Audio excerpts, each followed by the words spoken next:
Voice of Indonesia, dari Indonesia untuk dunia. Voice of Indonesia dari Indonesia untuk dunia berjumpa kembali dalam ranah diplomasi. Berbicara mengenai bahasa Indonesia, yang mana bahasa Indonesia itu begitu populer di berbagai negara, salah satunya di Arab Saudi. Terkait hal itu, baru-baru ini KBRI Riyadh di Arab Saudi menandatangani kesepakatan kerjasama dengan Universitas Majman Riyadh, dan ini adalah upaya dari KBRI untuk semakin mempopulerkan bahasa Indonesia. Dan terkait hal itu, kita akan berbincang-bincang bersama dengan Dr. Abdul Aziz Ahmad selaku Duta Besar RI LBBP untuk Kerajaan Arab Saudi. Langsung saja kita sapa. Halo, apa kabar Pak Dubes? Baik, Alhamdulillah. Assalamualaikum warahmatullahi wabarakatuh. Waalaikumsalam warahmatullahi wabarakatuh. Terima kasih sudah meluangkan waktunya untuk menyapa pendengar dan juga pemirsa Voice of Indonesia. Sama-sama. Baik, ini sebelum saya mau bertanya mengenai kerjasama yang dilakukan terkait dengan program BIPA ya. Saya mau tanya nih, seberapa populer bahasa Indonesia di sana? Karena saya sendiri belum ke sana, tapi saya yakin kalau bahasa Indonesia di sana begitu populer ya. Dari dengar cerita-cerita orang yang baru pulang haji atau umroh, nggak perlu khawatir katanya. Tapi dari Pak Dubes sendiri, seperti apa kepopuleran dari bahasa Indonesia? Terima kasih.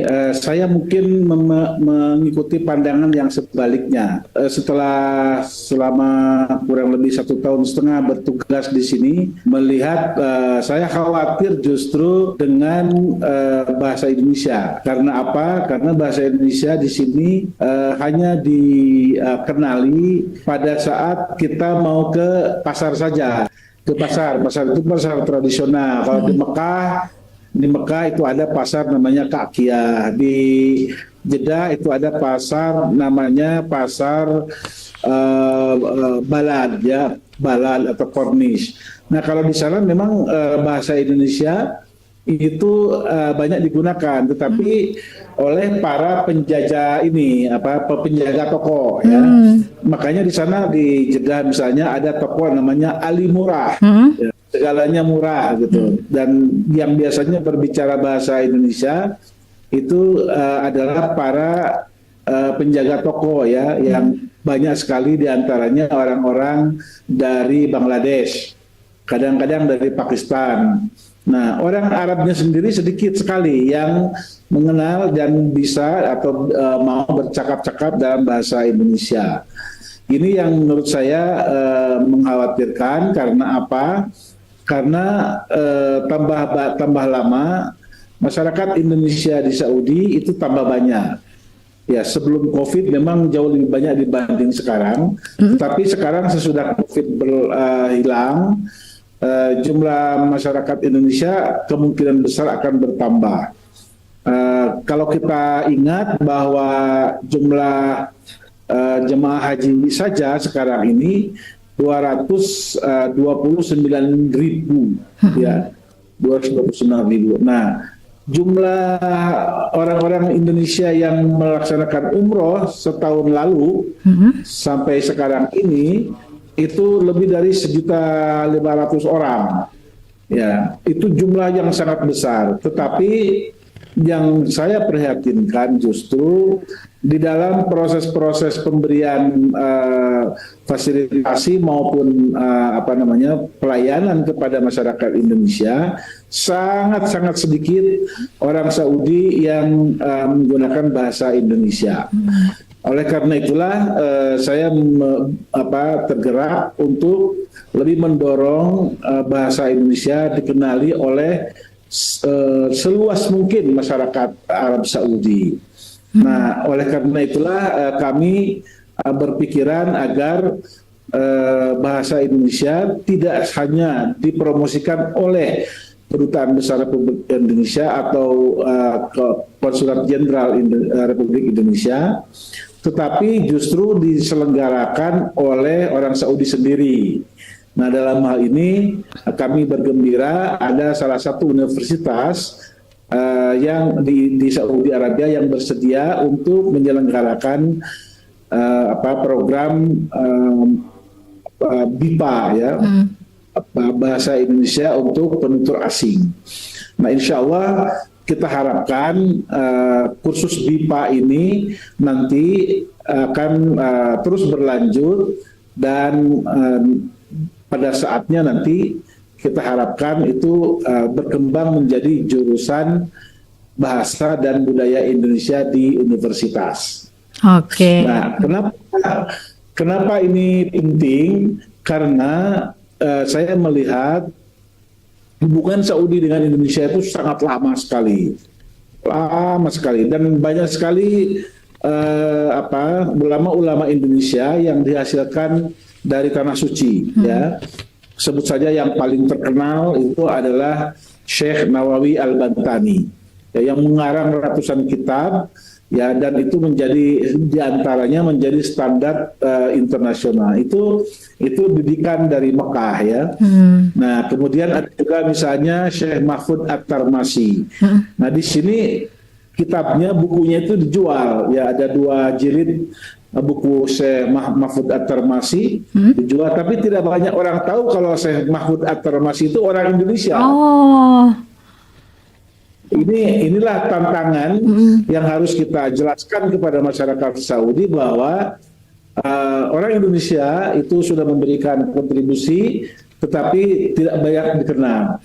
Nah, sebaliknya saya kira orang Indonesia juga mengenal Saudi hanya sekedar ada Mekah dan Madinah, ya. Mungkin bahasa Arab bisa, tapi mengenal kebudayaan Saudi secara mendalam itu menurut penglihatan kami juga masih belum banyak dilakukan oleh masyarakat Indonesia. Nah, kita akan memulai dari KBRI untuk memperkenalkan lebih banyak lagi bahasa dan budaya Indonesia kepada masyarakat luas Saudi Arabia. Oke, baik. Nah, ini kalau namanya bahasa Indonesia penutur asing pastinya untuk masyarakat Arab Saudi. Tapi ada sasaran khusus nggak, Pak? Misalkan apakah khusus mahasiswa atau kalangan-kalangan tertentu atau seperti apa, Pak? Ya, target kami itu pertama adalah mereka yang memberikan pelayanan kepada orang Indonesia, kepada jamaah haji maupun kepada jamaah umroh, ya. Itu target yang paling kita sasar. Tapi yang kedua, kami juga menargetkan mahasiswa. Mahasiswa itu supaya di antara para mahasiswa Saudi itu memiliki concern, ya, concern itu kepedulian, ya, kepedulian kepada bahasa dan budaya Indonesia, karena bahasa Indonesia itu digunakan oleh lebih dari 280 juta orang. Nah, padahal jumlah seluruh orang Arab digabung jadi satu, itu nggak jauh-jauh beda, itu paling 300-an juta gitu. Jadi bahasa Indonesia itu adalah bahasa yang digunakan sangat luas.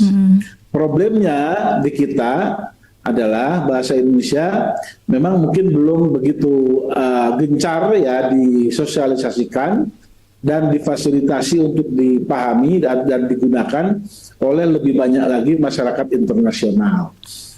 Oleh karena itu, langkah ini akan menjadi langkah perdana bagi kami, ya, untuk merintis kesadaran baru di kalangan mahasiswa Saudi bahwa Indonesia adalah negara Muslim penting, bahasa Indonesia juga adalah bahasa yang penting, dan kebudayaan Indonesia juga adalah kebudayaan sangat penting untuk mereka ketahui. Oke. Nah, kami tahu bahwa minat mahasiswa Saudi ke Indonesia itu sangat kecil. Sampai sekarang jumlah mahasiswa Saudi di Indonesia paling-paling, ya, sekitar 200-an orang saja. Gitu. Nah, kami berharap nanti dengan pengembangan bahasa Indonesia dan juga pengembangan kelas-kelas internasional di universitas-universitas di Indonesia yang menggunakan bahasa Inggris, akan lebih banyak lagi orang Saudi yang datang dan mendalami bahasa dan budaya Indonesia. Oke, baik. Nah, ini kalau ini merupakan perdana, sebelumnya bagaimana masyarakat di sana belajar bahasa Indonesia, Pak? Baik yang pedagang-pedagang di pasar, atau yang lain-lainnya? Mereka umumnya belajar dari mulut ke mulut saja. Dari mulut ke mulut ya. Jadi, jadi mereka belajar otodidak lah. Otodidak. Ya. Nah, memang sudah sejak lama memang baik KBRI maupun Konjen Konsulat Jenderal di Jeddah itu menyelenggarakan kursus bahasa Indonesia untuk penutur asing. Tapi pada umumnya itu pesertanya sangat sedikit, ya, dan mungkin begitu selesai itu tidak ada kelanjutannya, ya. Selesai kursus bisa tingkat pertama, tidak ada kelanjutannya tingkat kedua, itu sampai ke advance. Nah, kami harap ke depan, dengan program ini kami berharap nanti para mahasiswa Saudi itu juga dapat mendalami bahasa-bahasa sastra, ya, bahasa sastra Indonesia. Jadi sastra Indonesia itu didalami oleh mereka. Sekaligus juga ini yang penting saya kira tekankan, pengembangan Islam di Indonesia itu sangat unik, ya, dan tidak banyak juga orang Saudi yang mengetahui.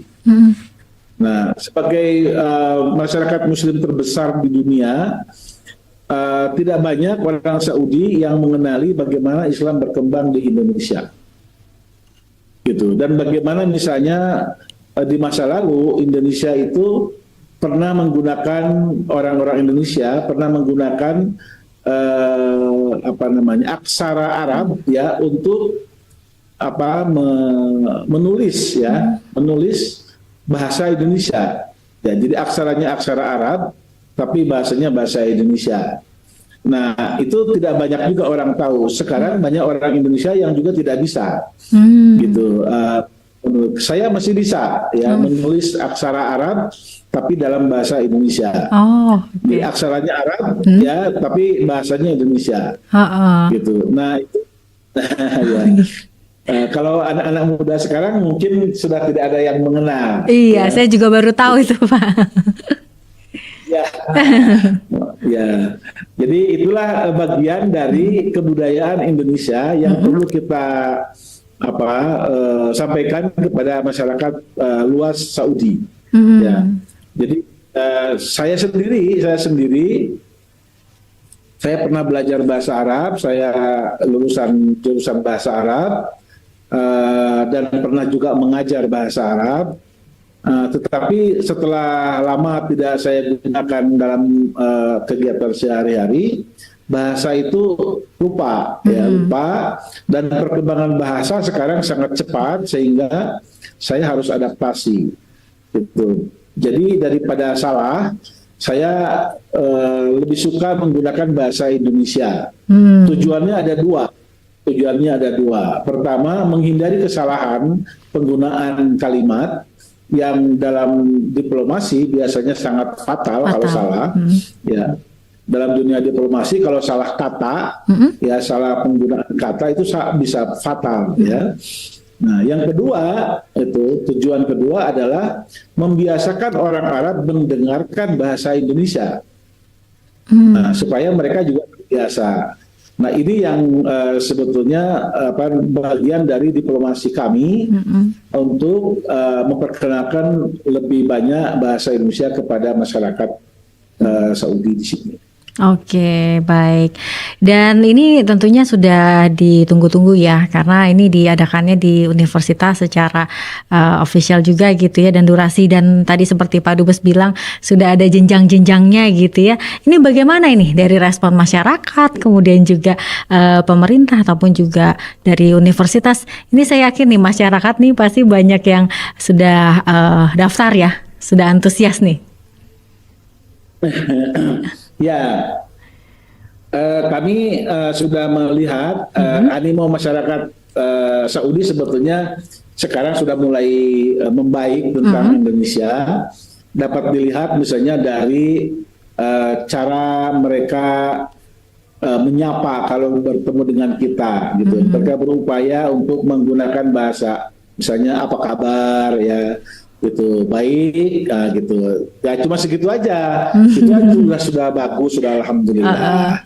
Ya, tetapi ke depan kan kita ingin supaya masyarakat sekurang-kurangnya bisa komunikasi di pasar, kalau misalnya mereka ke pasar atau kemana begitu. Nah, dalam target kami untuk tahap pertama ini kita sudah menyiapkan sekitar berapa 10 ya, 10 atau 12 guru atau 20 guru, sekitar berapa guru ya kalau sekarang? Sekitar 10 guru yang sudah kita siapkan, yang sekarang sedang di training juga bagaimana cara mengajarkan buku modul. Jadi kita sudah ada modul pertama, tahap pertama. Nanti kita akan susul lagi dengan modul tahap kedua, modul tahap ketiga, sampai nanti mereka yang sudah bisa berbahasa Indonesia dengan baik, kita akan ajak mereka untuk mendalami bahasa dan sastra Indonesia. Saya sampaikan kepada pihak universitas bahwa masyarakat Muslim di dunia pada umumnya itu belum menjadi produsen ilmu. Mereka masih menjadi konsumen. Gitu. Nah, untuk menjadi produsen ilmu, maka bahasa itu menjadi kunci. Nah, pengenalan bahasa itu adalah kunci untuk pengenalan ilmu. Nah, di Indonesia saya akan sampaikan kepada mereka, pemikiran-pemikiran keagamaan maupun pemikiran-pemikiran lain itu sudah sangat berkembang. Ya, nah, tapi itu hanya dikenali, hanya dipahami oleh orang Indonesia atau orang mereka yang belajar berbahasa Indonesia secara akademis ya.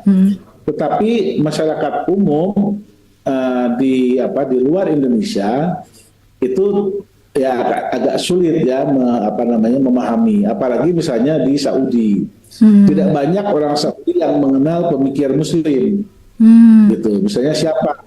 Hamka misalnya, atau siapa lagi, tidak banyak yang mengenal. Ya, misalnya lagi siapa?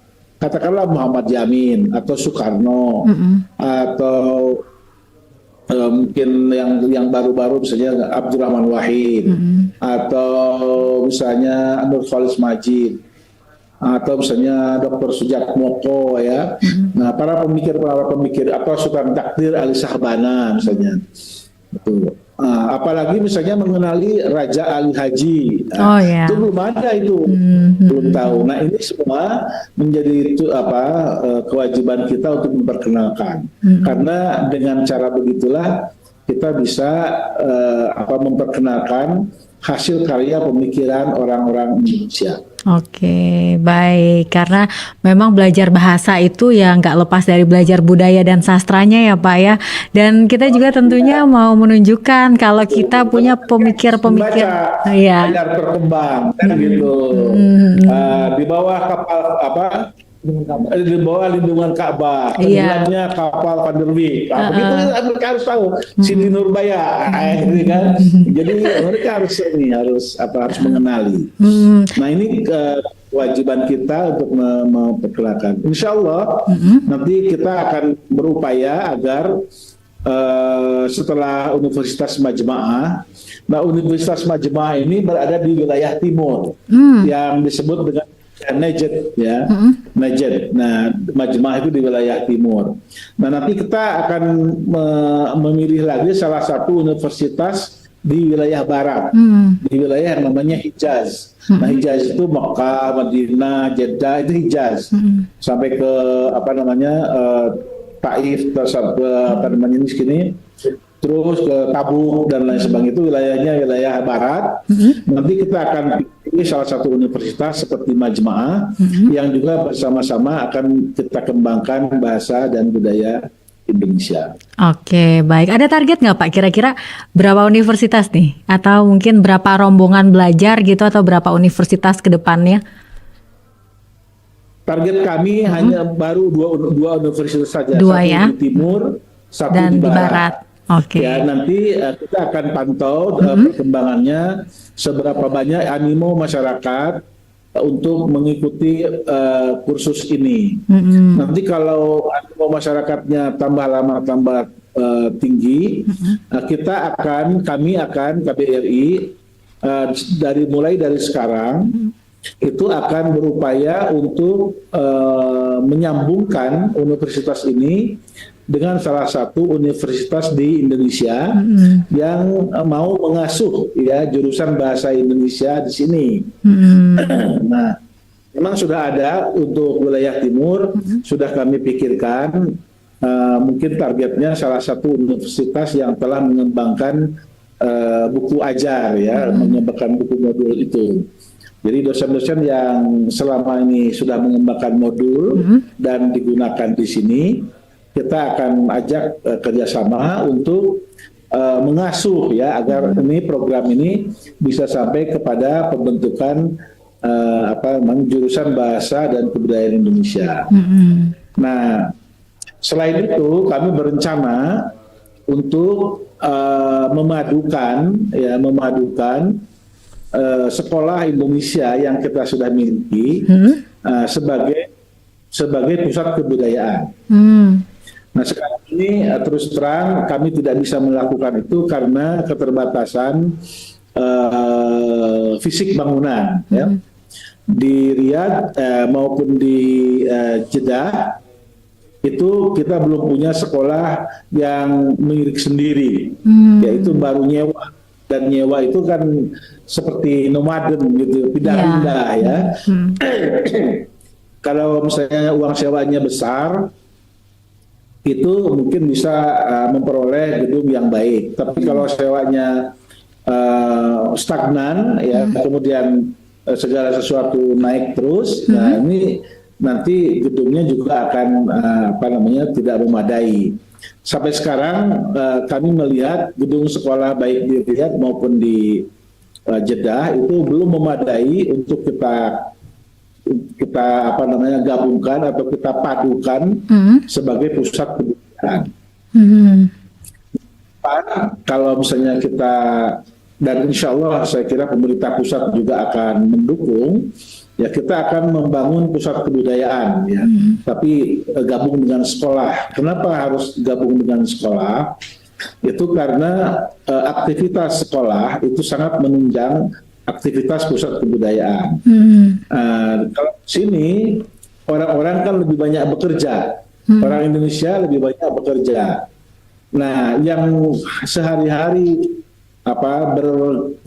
berkaitan dengan kebudayaan ya sekolah sebetulnya. Gitu. Jadi guru-guru sekolah, aktivitas misalnya kesenian dan lain sebagainya itu lebih banyak dilakukan oleh sekolah. Oleh karena itu sekolah perlu memiliki pusat kebudayaan yang bisa di-share baik oleh sekolah itu sendiri maupun oleh masyarakat umum. Nah, ini yang cita-cita yang belum tercapai, tetapi menjadi salah satu target program kami ke depan ya. Mudah-mudahan saja itu bisa terlaksana dalam waktu yang tidak terlalu lama. Oke, semoga bisa lekas terlaksana ini ya Pak ya. Amin. Dan ini akan dimulainya kan di bulan Juli ya Pak ya untuk program BIPA ini ya. Ya, insya Allah Juli. Sesudah haji. Sesudah haji, oke. Ini pasti akan menjadi awal pertama yang seru sekali. Membayangkan bagaimana masyarakat di sana begitu antusias dan juga belajar mengenai bahasa Indonesia ya Pak ya. Nanti kita akan update terus informasi dari Arab Saudi juga. Tapi terakhir Pak, mungkin ada closing statement atau pesan-pesan dan harapan yang juga ingin disampaikan lagi kepada pendengar Voice of Indonesia juga barangkali Pak. Baik, kami mohon doa dan dukungan agar program ini dapat terlaksana, dan kami juga mohon agar kiranya nanti masyarakat Indonesia juga dapat memberikan citra yang baik tentang Indonesia kepada masyarakat Saudi. terus terang dari pemantauan kami, orang Saudi yang pernah ke Indonesia pada umumnya berubah ya cara pandangnya tentang Indonesia. Jadi kalau kita bayangkan di sini memang kehidupan tingkat kehidupannya relatif tinggi ya pola hidup ya pola hidup. Nah, itu. Tetapi sebetulnya masyarakat Indonesia tidak kalah ya karena pertama Indonesia itu dari segi harga-harga misalnya itu jauh lebih murah dibanding dengan di sini. Dan ketersediaan barang-barang yang diperlukan di Indonesia itu melimpah ya, relatif melimpah. Gitu. Dari apa saja makanan, pakaian dan lain sebagainya. Ini sesuatu yang seringkali juga mungkin tidak diketahui oleh banyak masyarakat Saudi. Karena traveling masyarakat Saudi, kalaupun mereka traveling itu kebanyakan orientasinya ke Eropa. Sekarang Amerika ya. Sekarang sudah mulai muncul semangat untuk melirik ke timur. Tapi biasanya melirik ke timur itu orang Saudi bukan ke Indonesia, tetapi ke China, ya, ke Jepang, ke Korea begitu. Nah, kita harus juga mencoba untuk berupaya sekuat tenaga untuk meyakinkan orang Saudi bahwa datang ke Indonesia itu akan memberikan pengalaman sensasional. Nah, bagaimana caranya tergantung kepada kita, ya. Jadi kalau misalnya kita pernah ya sedikit tidak begitu jujur kepada teman sebelah, ya mungkin kepada orang Saudi jujur aja lah, gitu ya. Gitu. Jadi ini yang maksud saya kita bisa menjaga, memberikan keyakinan kepada orang Saudi bahwa Indonesia adalah tempat yang baik untuk dikunjungi. Nah, kemarin saya sudah menyaksikan penandatanganan kerjasama antara salah satu perusahaan penerbangan di Indonesia dengan pemerintah Saudi sini untuk peningkatan turis ya. Nah, tentu harapan kami selain turis dari Indonesia ke Saudi, juga kami akan mendorong turis Saudi datang ke Indonesia. Ya, ini tentu harus catatan saya tentu kita akan harus memberikan keyakinan ya bahwa Indonesia memang enak, Indonesia ramah, Indonesia maju, dan Indonesia menyenangkan bagi orang Saudi. Kira-kira begitu. Baik. Apalagi kita juga nomor 1 ya Pak untuk travel halal ya baru-baru ini ya Pak. Ya, ya betul, travel halal betul. Jadi salah satu yang harus diyakinkan itu, walaupun sebetulnya travel halal itu sudah harus menjadi perhatian masyarakat sendiri ya, bukan hanya pemerintah, tapi masyarakat sendiri memberikan kontribusi bagi program ini, karena dengan cara begitu kita tidak perlu lagi repot-repot pakai ini itu ya, memperkenalkan ini itu. Mereka sudah tahu bahwa kalau mau mencari yang halal ada di sini, yang haram, yang tidak halal di sini gitu. Nah, mungkin nanti bukan hanya sertifikat halal, tapi justru ada sertifikat non halal yang paling banyak kan di Indonesia yang non halal, yang halal ya. Yeah. Yang non halal sedikit ya. Mungkin bisa dibalik juga sertifikatnya non halal. Tapi sekarang kalau sertifikat halal kita sambut baik. Yeah. Nah, mudah-mudahan cara seperti itu akan lebih banyak lagi orang Saudi yang tertarik untuk datang ke Indonesia dan mengenali bahasa dan budaya Indonesia. Oke, baik. Ini seru sekali perbincangan kita. Semoga upaya baik dari Kedutaan Besar Republik Indonesia di Riyadh untuk memajukan budaya bahasa Indonesia ini bisa segera terwujud ya Pak Dubes ya. Amin, amin. Amin. Ya, amin. Baik. Saya mohon dukungan dari seluruh masyarakat Indonesia. Baik, sekali lagi terima kasih untuk Duta Besar RI LBBP untuk Kerajaan Arab Saudi, Bapak Dr. Abdul Aziz Ahmad. Terima kasih Bapak. Assalamualaikum warahmatullahi wabarakatuh. Waalaikumsalam warahmatullahi wabarakatuh. Voice of Indonesia, dari Indonesia untuk dunia.